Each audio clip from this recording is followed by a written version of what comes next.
Semar Mesum, Love Magic. Welcome. In my vlog on Nia Rorokidol, I said that she was the most important legend within Java or Kajawan. But many would disagree with me and claim that it's actually Semar, the protector of the people of Java. But he's also associated with love pellets or love magic. Like Nia Rorokidol, I've mentioned Semar many times, but I now feel that he deserves a vlog all by himself.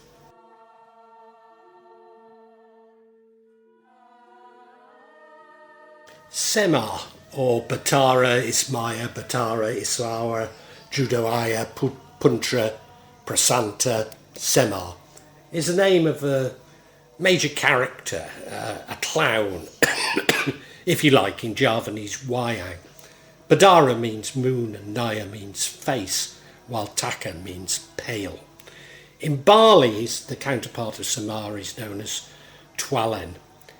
The character is told of as a caregiver, an advisor to the knights in the performances of the epics of the Mahabharata and Ramayana. However, Semar's name is not found in the original Indian manuscripts of the two epics in Sanskrit, although it does resemble the Vudaska clown figure of the Indian drama. Most likely he simply belongs to Javanese legend. Semar has a very unique physical form, as if he is a symbol of the depiction of the universe. His round body is the symbol of the earth, where humans and other creatures live. Semar is always smiling, but with puffy eyes. The depiction as a symbol of joy and sorrow. His face is old, but his hair is cut in a bun like a child, as a symbol of old and young. He's male, but he has breasts like a girl, as a symbol of male and female. Semar always leans forward, one hand palm on his back and the other extended partly forward, moving up and down with an extended forefinger. He's the incarnation of a god, but lived as a commoner, as a symbol of superiors and subordinates. Semar's character was first found in the literary works during the Majapahit Kingdom, particularly one entitled Sudamala.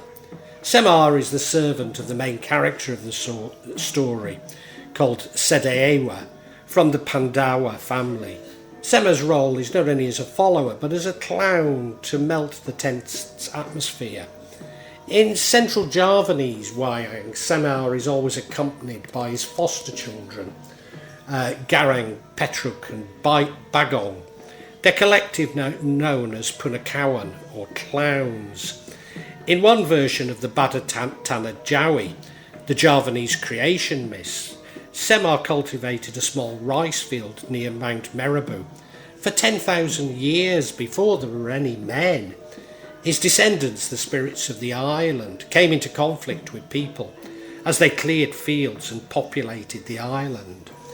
A powerful priest, unable to deviate from his king's orders to continue cultivating the island, provided Semar with a role that will allow his children and grandchildren to stay. Semar's role was to be the spiritual advisor and magical supporter of the royalty and those of his descendants, who also protect the humans of Java who can remain there. One of the genealogies of Semar is that he's the eldest descendant of God, the elder brother to Batara Guru, the king of the other gods. However, Semar became a man. He's therefore seen as the Batara Ismaya. Another genealogy says that he's the son of Adam and Eve. His brother Nabi, prophet, Sis, gave birth to various prophets such as Jesus and Muhammad, from whom the various Western people are believed to descend, while Semar, saying Sis, gave birth to the Hindus and the Javanese. There's a low rectangular chandi, meaning temple, on the Dieng Plateau, known as Chandi Semar, although it was probably originally a treasury, as it's generally assumed by scholars that its name was given to the temple centuries after its erection.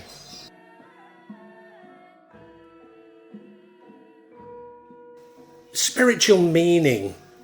Semar is depicted as patient figure, loving, nurturing, goodness, guardian of truth, and avoiding of bad deeds.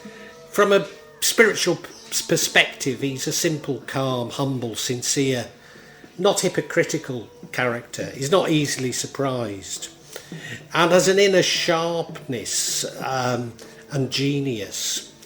Semar can be personified as the nature of the true teacher, which is in line with the concept of Munungangaling Kawola Gusti, meaning the achievement of unity between the servants of God and what he worships.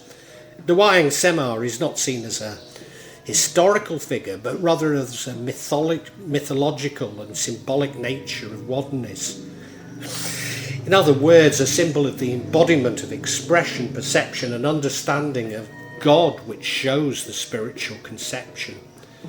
Semar is a symbol of complete darkness, a symbol of mystery, absolute ignorance, which in some mystical teachings is often referred to as our ignorance of God. Semar is said to remind the Javanese that God is one and there is no other. In Javanese it's called Gusti Kang Mubeng Dumandi. That God can manifest anything, but the embodiment is not God. That God is everywhere. Dadi Ojo Sala Panopo, Mulo, meaning who plays the board Ungu Ungu Gusti, means that God is everywhere. God is also one. Nyankum Ungu Ungu Gusti, meaning that humans are within God's sphere of body and soul. God is in him, but humans do not feel it with their five senses. It can only be felt rosu, that he exists, that man shall never, but shall never confess him. God is eternal from the past, now, tomorrow and so on. God Gusti Kang Mubang Dumandi is still that God will not change. God doesn't sleep, Gusti Mubang Dumandi, doesn't have a heart, meaning that God knows everything. There is not a single word of mistake and neglect. God is most compassionate, God is merciful. It means that God is most just and does not discriminate against his creatures. Whoever tries, he will get. God is one and most powerful. What he decides, no one can refute. And I think all of this reveals the highly syncretic nature of Kajawan. Indeed, my wife believes that Semar is a message not to forget or forsake the teachings of the Buddha. Semar and the other Pekawan figures are told as guardians of the nights, as in the stories of the Mahabharata and Ramayana. The real teacher in this context is controlling someone to stay on the right path. Sinetron is Indonesian soap opera, and a recent development in these Sinetron is to use a preman, a gangster character, who seems remarkably like Semar. So it's a character that comes out with the most outrageous claims, but by the end of the soap opera, the Sinetron, he's always proved to be right, as is Semar in the Wayang. Semar appears on ceremonial weapons, kris, the pusaka of some important families. In this role, he represents an ancestral figure, but he's found on many jimat, as he's seen to be the protector of the people of Java. Therefore, on these jimats, he's used largely for protection, and so you will hear, he's also used for love magic. Now, when my wife was at her worst, suffering from the black magic, she'd been in hospital in Klaten. And between our home in Gunung and Klaten, there's a village which is famed for its ceramic garden figures and garden features and pots and that sort of thing. And to cheer my wife up, we bought a ceramic figure of Semar, which we keep in our garden. And the first time Pakano ever came to visit us, he spotted this figure and he explained to us that Semar was protecting us, and he'd seen Semar walking round our garden offering protection for us. So as I say, he's seen as this protector of the people of Java.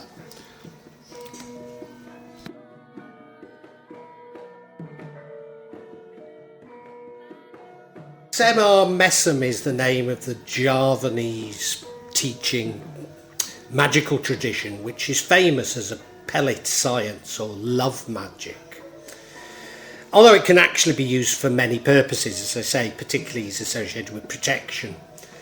Semar Mesum is, though, synonymous with romance and compassion. The Tirakat ritual for the Semar Mesum prayer is carried out by undergoing pasamuti. That involves only eating white food such as unspiced rice and only drinking water for 7 days and nights, and reading the mantra every night before going to bed 7 times. The final Tirakat ritual is to undergo Pasapati Jeni, a fast that does not allow eating and drinking for a full 24 hours. The Pasa Jeni Pasa for the Semar Mesum prayer must begin on the night of Kliwong, which is Tuesday, or Monday, using the Western system of when days start. Carried out in a closed room without any light, while continuing to recite the Semar Mesum mantra. And it's forbidden to fall asleep, even for a second. The Javanese insist that this needs to be said in Javanese, although I'm not so certain about that, but they do insist it. But for what it's worth, here is a translation of the mantra. My intention is to chant my mantra, the Semar Mesum. My mutsa diamonds, the light diamond light, enters into my left and right temples. The one who sees will become, is crazy, especially if the viewer will be struck by the recess of my heart. That is the baby, and here one mentions the name of the target. So very common in love pellets in Indonesia, well, common across all magic, is first of all to wipe the mind, and that's what happened to my wife when she became ill. First of all to wipe the mind, and then plant in it the spell that you want to plant. Well, I really hope you've enjoyed this vlog, and if you have, can you help me out a little? Subscribe to the channel, hit the bell, and then you'll be notified of future vlogs. But also hit the like button and make a comment, because these seem to be what determine the YouTube algorithm, and I'm being really punished by it. So whatever help I can get from you is so appreciated. It really is. When I started this, I was going to do it this section, the real magic of Java. I was going to issue maybe every 2-3 months. Now it's happening maybe every 2 or 3 days. So yeah, if you hit the bell, you'll hear about it. And thank you so much. Thank you for listening. Really heartfelt thanks.